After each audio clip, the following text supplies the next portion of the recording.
Assalamu alaikum dear students. The human respiratory system na lecture number 4 की नन बमंगा डिस्कस को actual human respiratory system previous कम 3 to 4 videos चे कम दी पागे की सिर्फ introductive part हो और पागे introductive part के मंग डिस्कस को चे respiration से शेदे the respiration types चे कम दिया गवी बिहार दी सारा सारा respiratory pigments चे कम दिया गम मंगा डिस्कस करो د دین علاوه ریسپایریټری ارګن په ډیفرنٹ ارګانیزم کې زمونږ سپیسیفیک ټارګټ هیومن دی خو په ډیفرنٹ ارګانیزم کې موږ ځکه وی چې هغه امپورټنت دی ام سی کیوز پوینټ اف ویو سره لکه دا غي سره لینک یا اسوسییټډ کم امپورټنت پوینټس چې هغه موږ په پریویس لیکچر کې ډیسکس کړل د نن به موږ سٹارټ کو د هیومن ریسپایریټری سیستم اوس هیومن ریسپایریټری سیستم چې کوم دی د هغه مورفولوژي اناټمی اینڈ ایز ویل ایز فزیولوژي دا درې واړه به ډیسکس کوو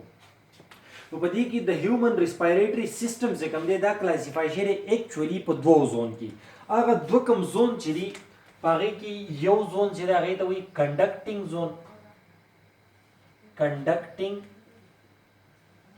زون او بله چې کوم زون دا د سیکنډ ون هغې ته وایي ریسپایریټری زون نو کنډکټینګ زون چې کوم دا دې ته ویلی شي ایر پیسیج وی هغه پاتوی په کم باندې په ویری فرست لیکچر کې موږ دا ډیسکس کړیو په هغه پاتوی په کم باندې چې د ایکسټرنل انوایرنمنت نه کم ایر موږ انهیل کو هغه لنګز الویولای درسي دغه کوم پاتوی چې دا دغه پاتوی ته وی کنډکټینګ زون نو موږ چې د نن نه کم سٹارټ اخلو هغه دی کنډکټینګ زون او د کنډکټینګ زون د ټولو نه اولنې پارت د فرست ون کم ارګن کم چې موږ ډیسکس کو هغه دا نوز او نوز د دې ریسپایریټری سیستم واحد ارګن دی کم چې ویزیبل دی مینز کوم چې موږ د بهر نه لیدې شو ځکه دا په څه په فیشیل ریجن کې موجود ده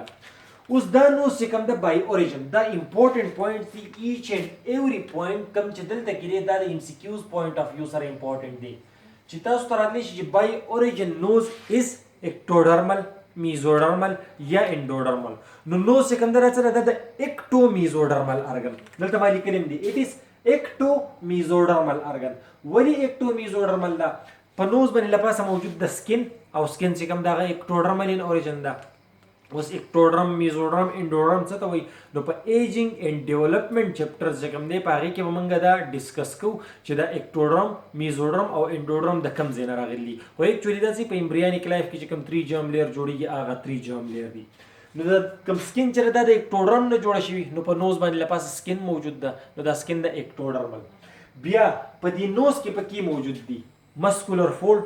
د دې په اناټمی کې به موږ هغه مسکولر فولډ چې کوم دی هغه ډسکس کوو هغې ته کونکیوم وایي هغه به ډسکس کوو د دې سره سره په دې نوز کې په کې یو اډوکیم موجود دی ویچ از کالډ ایتھمایډ بون د دې سره سره په نوز کې په کې موجود دی کارټیلیج کرچې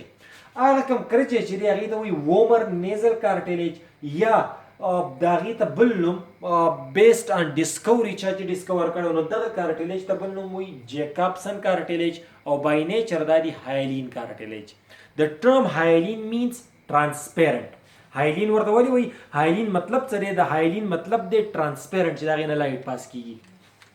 نو دا جیکابسن کارټیلیج یا دې ته وومر نیزل کارټیلیج وایي دا چې کوم دی بای نیچر هایلین کارټیلیج دی د دې سره سره د نوز دا کم بالکل فرست پارټ چې دی په دې کې فایبروفیټي ټیشوز چې کوم دی هغه هم موجود دي نو دا چې کوم دی مسکولر فولډ ایتھمایډ بون او وومر نیزل کارټیلیج بای اوریجن دا دی میزوډرمل نو ځکه موږ نوز چې کوم د دې ته ویو چې دا د اکټو میزوډرمل ارګن دیس از د موسٹ امپورټنٹ پوینټ فار ام سی کیوز پوینټ اف ویو چې بای اوریجن دا څه ده نو اټ از اکټو میزوډرمل اکټوډرمل ولې ده د سکن د وجې میزوډرمل ولې ده د دې مسکولر فولډ ایتھمایډ بون او وومر نیزل کارټیلیج یا ورته بل نوم جیکابسن کارټیلیج هم وایي کوم چې هایلین کارټیلیج د دې د وجې نه ده څه ده میزوډرمل اوریجن ده اوس دا کوم بون چې دی ایتھمایډ بون دا هغه بون دی کوم چې څه کوي د نوز شیپ ډیسایډ کوي که دا بون پلانو جو پوزه به چپټی تی که دا بون چې کوم دی دنګو پوزه به دنګي دا بون غټو پوزه چې کوم دی هغه به غټی دا بون ورکوټی پوزه به ورکوټی نو دیس بون ډیسایډ د شیپ آف بون دا شیپ آف نوز ساری دیس بون ډیسایډ د شیپ آف نوز بل امپورټنٹ پوینټ چې نوز آف میل this sign is used for male دا کوم ساين چې دا یوز کیږي په بایولوژي کې یا په میډیکل ساينسز کې د میل لپاره نو د میل پوزه چې کوم دا یوزولي غټي ایز کمپیر ټو فیمیل هغه به لارجر دین فیمیل سلایټلی ډیفرنس چې کوم دی هغه پکې بل امپورټنٹ پوینټ دلته کې چې کوم د دوه اوپننګ موجود دي دې ته وایي ناسټرل نو په دې ناسټرل کې رائټ ون چې کوم دی دا په سلایټلی معمولی شانته کې غټي د لیفت ون نه وجه څه د دې په منځ کې چې کومه پرده ده نو هغه ایکولی نه ده ډیسټریبیوټ شوي د هغې د ان ایکول ډیسټریبیوشن د وجه نه رائټ ناسټرل از سلایټلی لارجر دین لیفت ون خو که چېرته دا فرق ډیرو ښی سپېګما چې کوم ده دا زیاته غټه وه او ګسه چې کوم دی هغه وړه وه نو بیا به کمپلیکیشن به ځي او هغه کمپلیکیشن چې کوم دی هغه په دې کې بیا څه کمپلیکیشن چې پوزه بني د دې نه علاوه بریتینګ پرابلم په ساه اخیستو کې چې کوم دی هغه هم دغه انسان ته صحیح مسله وي ورته یو انټرسټینګ فیکټ بل انټرسټینګ فیکټ چې کوم دی هغه دا دی د چا چې پوزه غټوي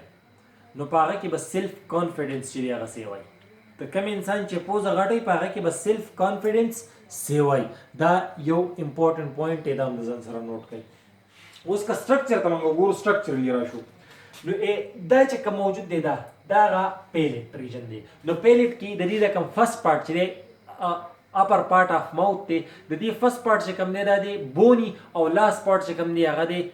کارټیلیجنس نو دا کوم پارټ چې دی دا دی کارټیلیجنس او دیس ون پارټ چې کوم دی د دې پیلیټ دا دی بونی نو د دې د اپر کوم پورشن چې دی دا سره دا هغه ناسټرل دی د پوزې دا کوم شاته پارټ چې کوم دی دا دی رائټ ون اینڈ لیفت ون موږ په دې ډایګرام کې صرف یو منشن کړل آی تر تاسو رائټ واخلئ یا لیفت واخلئ نو دا کوم پورشن چې دی دا ډیوایډ شي په درې چیمبر کې دا هر یو چیمبر فنکشن څه دی په دې کې پکې کم کم سیلز موجود دي دا به موږ په خپل نیکسټ ویډیو لیکچر کې ډسکس کوو خو دلته کې دا کوم پورشن چې دی د فرست ون مینز دا کوم ایریا this chamber is called vestibular کله چې موږ پوزه د دې ځای نه واخلو او اپورډ ځو یا انورډ چې کوم دی ځو نو دا کوم فرست ون پورشن چې دی this first one دا کوم ایریا چې دا this region is called vestibular chamber ډایګرام امپورټنټ دی چې تاسو ته پته چې vestibular chamber کوم ځای کې دی بیا په دې vestibular chamber پسې next one چې کوم شروع کیږي هغې ته وایي respiratory chamber او د ټولو نه last one چې کوم دی هغه دی olfactory chamber نو د نوز چې کوم دا د دې د ناسټرل رائټ او لیفت ون هر یو چې دی هغه ډیوایډ شي دی 3 چیمبر ته دې سایډ ته هم 3 چیمبر دي 3 پورشن دي دې سایډ ته هم 3 پورشن دي د فرست ون از vestibular chamber the next one is respiratory chamber and the last one is olfactory chamber نو ان شاء الله په نیکسټ ویډیو لیکچر کې به موږ د چیمبر ډسکس کوو د دې فنکشن به ډسکس کوو او بل ورسره په دې ځای کې ما تاسو ته ووایي په دې میزوډرمل اوریجن کې چې په دې کې مسکولر فولډز موجود دي نو هغه فولډز چې کوم دي هغه هم په نیکسټ ویډیو لیکچر کې ډسکس کوو تھینک یو